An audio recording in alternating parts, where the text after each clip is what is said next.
Quando o mundo estiver unido na busca do conhecimento, e não mais lutando por dinheiro e poder, então nossa sociedade poderá enfim evoluir a um novo nível. A minha mãe e meu pai, que me amaram incondicionalmente e me ensinaram o valor do trabalho duro e da integridade. Capítulo 1. As novas regras.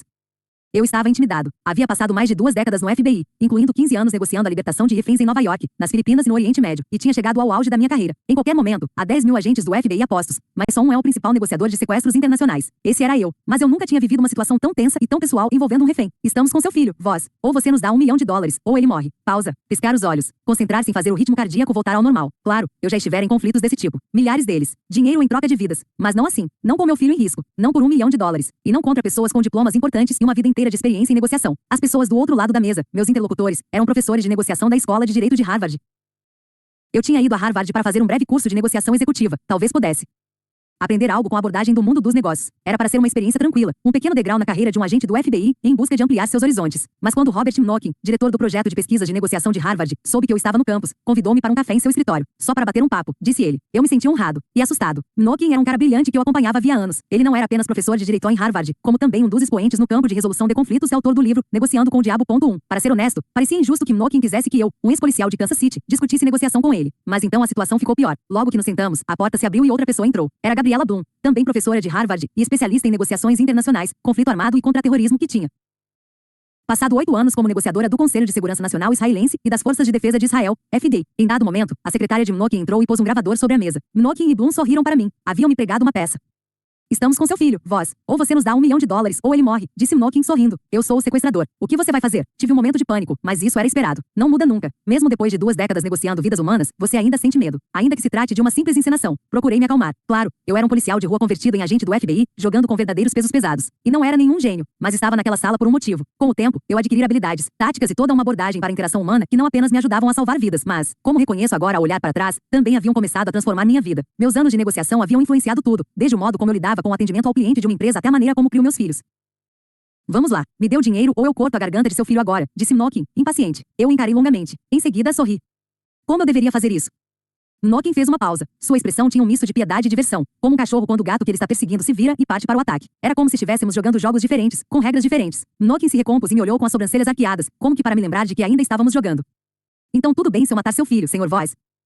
Sinto muito, Robert, mas como posso saber se ele ainda está vivo? Disse eu, usando um pedido de desculpas e o primeiro nome do meu interlocutor, semeando mais cordialidade no diálogo com o intuito de complicar sua artimanha para me intimidar. Eu de fato sinto muito, mas como posso dar a você qualquer quantia agora, ainda mais $1 milhão, se eu sequer sei que meu filho está vivo? Foi um espetáculo e tanto ver um homem brilhante como Mnokin confuso por causa daquela suposta resposta ingênua. Acho que foi assim que ele encarou. No entanto, minha jogada não tinha nada de tola. Eu estava empregando o que tinha se tornado uma das mais poderosas ferramentas de negociação do FBI, a pergunta aberta. Hoje, após alguns anos desenvolvendo táticas como essa para o setor privado em minha empresa de consultoria, chamamos a estratégia que usei naquele dia de perguntas calibradas.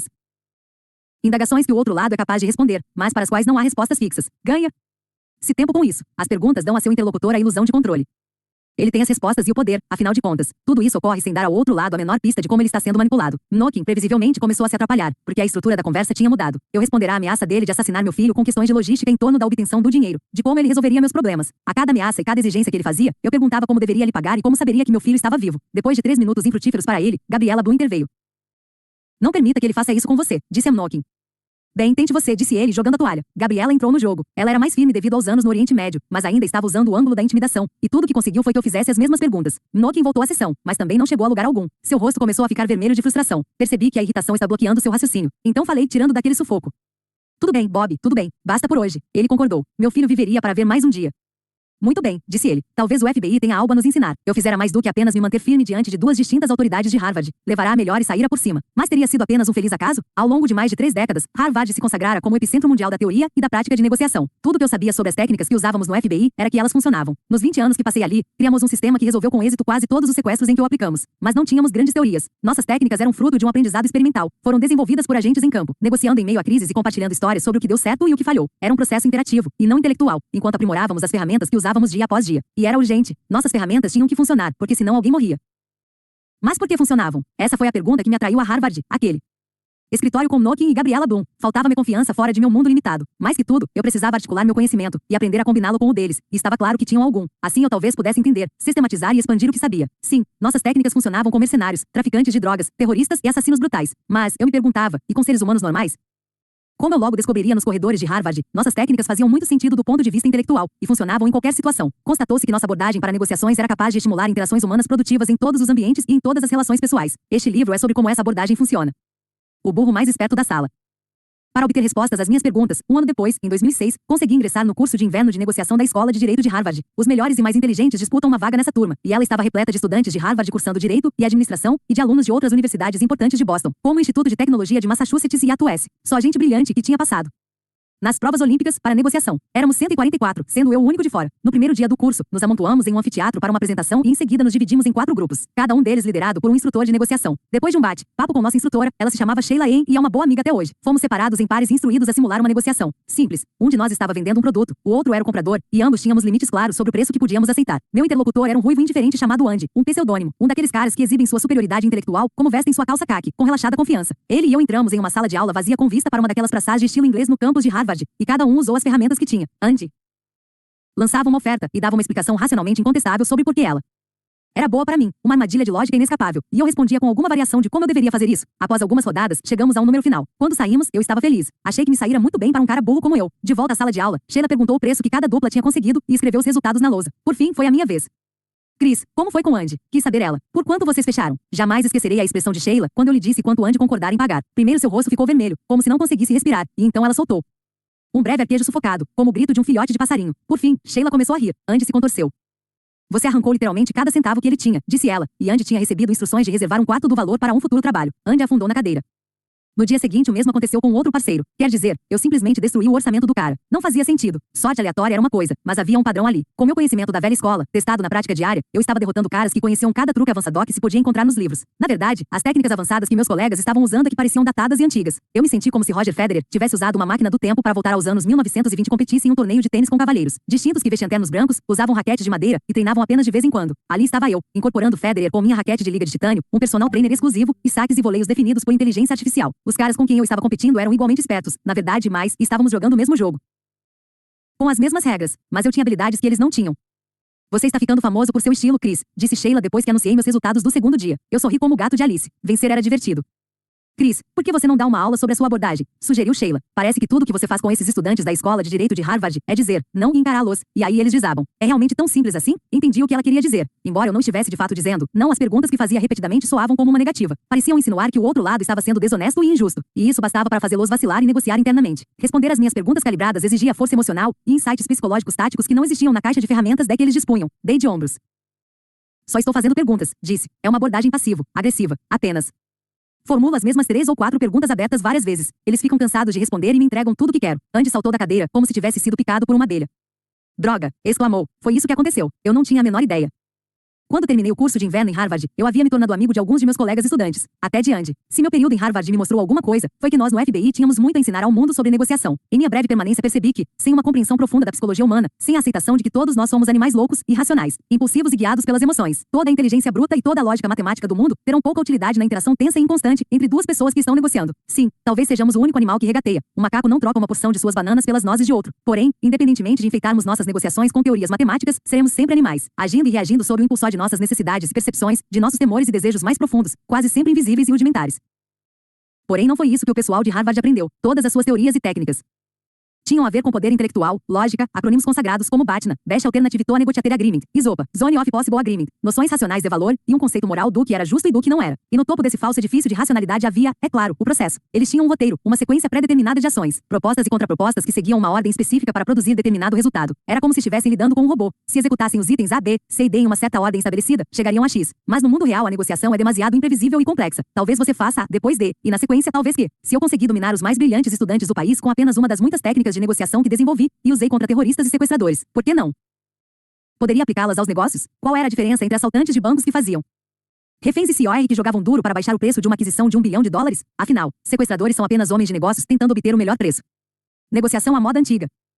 O sequestro e a negociação de reféns existem desde que se começou a registrar o tempo. O Antigo Testamento é recheado de histórias de israelitas e seus inimigos, transformando cidadãos em reféns como espólio de guerra. Os romanos, por sua vez, costumavam obrigar os príncipes de estados vassalos a enviar seus filhos a Roma para serem educados lá, a fim de assegurar a lealdade dos pais. Até o governo Nixon, porém, a negociação de reféns como processo limitava-se a enviar tropas e tentar libertar os prisioneiros a tiros. Na polícia, nossa abordagem consistia, sobretudo, em dialogar até descobrir uma maneira de resgatá-los usando uma arma. Força bruta. Então uma série de desastres com reféns nos forçou a mudar. Em 1971, 39 reféns foram mortos quando a polícia tentou resolver a bala as rebeliões na prisão de Attica, no norte do estado de Nova York. Depois, nos Jogos Olímpicos de 1972 em Munique, 11 atletas e treinadores israelenses foram mortos por seus captores palestinos após uma tentativa fracassada de resgate por parte da polícia alemã. Mas o maior gatilho para a mudança institucional nas polícias americanas ocorreu em uma pista de pouso do aeroporto de Jacksonville, Flórida, em 4 de outubro de 1971. Na época, os Estados Unidos enfrentavam uma epidemia de sequestros aéreos. Houve 5 em um período de 3 dias em 1970. Foi nessa atmosfera carregada que um homem desequilibrado chamado George Giff Jr. sequestrou um avião fretado que saíra de Nashville, Tennessee, com destino às Bahamas. Quando tudo terminou, Giff havia assassinado 2 reféns, sua ex-mulher que estava a bordo e o piloto, e ainda se matara. Mas dessa vez a culpa não recaiu sobre o sequestrador, e sim diretamente sobre o FBI. Os 2 reféns tinham conseguido convencer Giff a libertá-los em Jacksonville, onde o avião havia parado para reabastecer, mas os agentes se descontrolaram e atiraram na turbina. Isso impeliu Giff para a opção drástica. Na verdade, a atribuição da culpa ao FBI foi tão forte que, quando a esposa do piloto e a filha de Giff impetraram uma ação judicial por homicídio culposo alegando negligência do órgão de inteligência, os tribunais aceitaram. No histórico veredito do caso Dawes versus Estados Unidos, em 1975, a Corte de Apelações dos Estados Unidos estabeleceu que havia uma alternativa mais adequada para proteger o bem-estar dos reféns, e declarou que o FBI transformará o que havia sido um jogo de espera, bem-sucedido, durante o qual 2 pessoas deixaram o avião em segurança, em uma competição de tiros que deixou 3 pessoas mortas. A Corte concluiu que deve haver uma tentativa razoável de negociação antes de uma intervenção tática. O caso Dawes de sequestro se tornou o epítome de tudo que não se deve fazer em uma situação de crise e inspirou o desenvolvimento de teorias, treinamentos e técnicas atualmente empregadas em negociação de reféns. Logo depois da tragédia de Giff, a polícia da cidade de Nova York, NYPD, na sigla em inglês, tornou-se a primeira força policial dos Estados Unidos a reunir uma equipe de especialistas para elaborar um processo que lhes permitisse lidar com negociações de crises. O FBI e outros órgãos acompanharam esse movimento. Começava uma nova era de negociação. Coração versus mente. No início dos anos 1980, Cambridge, Massachusetts, era o centro do mundo das negociações. À medida que estudiosos de diferentes disciplinas começavam a interagir e explorar novos conceitos relacionados ao tema, o grande salto veio em 1979, quando foi fundado o projeto de negociação de Harvard. O objetivo era melhorar a teoria, o ensino e a prática de negociação de tal modo que as pessoas pudessem lidar de maneira igualmente eficiente com tratados de paz e fusões de empresas. 2 anos depois, Roger Fisher e William Ury, cofundadores do projeto, publicaram Como Chegar ao Sim. 2. Uma obra inovadora sobre negociação que mudou totalmente a maneira como os profissionais pensavam sobre o assunto. A abordagem de Fisher e Ury consistia basicamente em sistematizar a resolução do problema para que as partes pudessem fechar um acordo benéfico para todos. O Chegar ao Sim, do título do livro. A ideia central era que o cérebro emocional, essa fera animalesca, não confiável e irracional, podia ser dominado por meio de uma mentalidade de resolução de problemas mais racional e consistente. O sistema, sedutor e fácil de seguir, tinha 4 princípios básicos. Primeiro, separar a pessoa, a emoção, do problema. Segundo, não se deixar envolver pela posição do outro lado, o que eles estão pedindo, mas sim focar nos interesses deles, porque estão pedindo isso, para que se possa descobrir o que realmente querem. Terceiro, trabalhar de modo cooperativo para produzir opções em que os 2 lados tenham a ganhar. 4. Estabelecer padrões mutuamente acordados para avaliar as possíveis soluções. Isso era uma síntese brilhante, racional e profunda do que havia de mais avançado em teoria dos jogos e pensamento legal na época. Durante anos após o livro sair, todo mundo, incluindo o FBI e a NYPD, adotou uma abordagem de resolução de problemas baseada em barganhas. Parecia tão moderno e inteligente. Em outro ponto dos Estados Unidos, 2 professores da Universidade de Chicago estavam examinando tudo, de economia à negociação, de um ângulo bem diferente. Eram o economista Amos Tversky e o psicólogo Daniel Kahneman. Juntos, os 2 lançaram uma nova área de conhecimento, a economia comportamental, e Kahneman ganhou um prêmio Nobel por isso, mostrando que o homem é um animal bastante racional. Sentir, descobriram, é uma forma de pensar.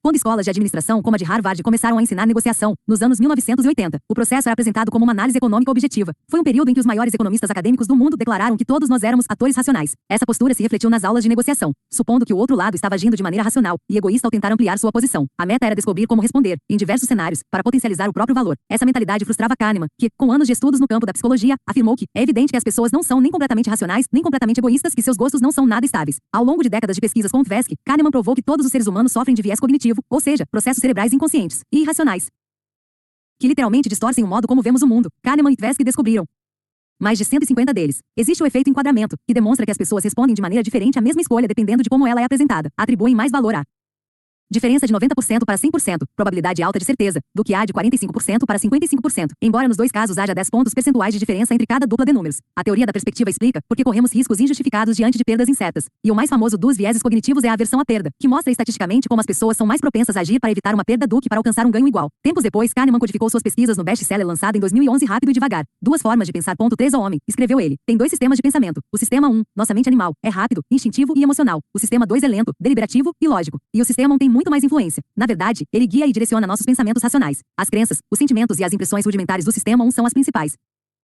fontes das crenças explícitas e das escolhas deliberadas do sistema 2. São a nascente que Alimenta o rio. Reagimos emocionalmente. Sistema 1, a uma sugestão ou pergunta. Então essa reação do sistema 1 informa, e a rigor, cria a resposta do sistema 2. Agora pense nisto. Dentro desse modelo, se você sabe como afetar o pensamento com o sistema 1 de seu interlocutor, seus sentimentos inarticulados, pelo modo como fórmula e apresenta suas perguntas e afirmações, então é capaz de guiar a racionalidade do sistema 2 dele e, portanto, modificar as respostas que dará. Foi isso que aconteceu com Andy em Harvard. Ao perguntar como eu deveria fazer isso, induzi sua mente emocional no sistema 1 a aceitar que sua oferta não era boa o bastante. Seu sistema 2 então racionalizou a situação de modo que fizesse sentido me apresentar uma oferta melhor. Se você acredita em Kahneman, conduzir negociações com base em conceitos do sistema 2 sem as ferramentas para captar, entender e manipular o suporte emocional do sistema 1 é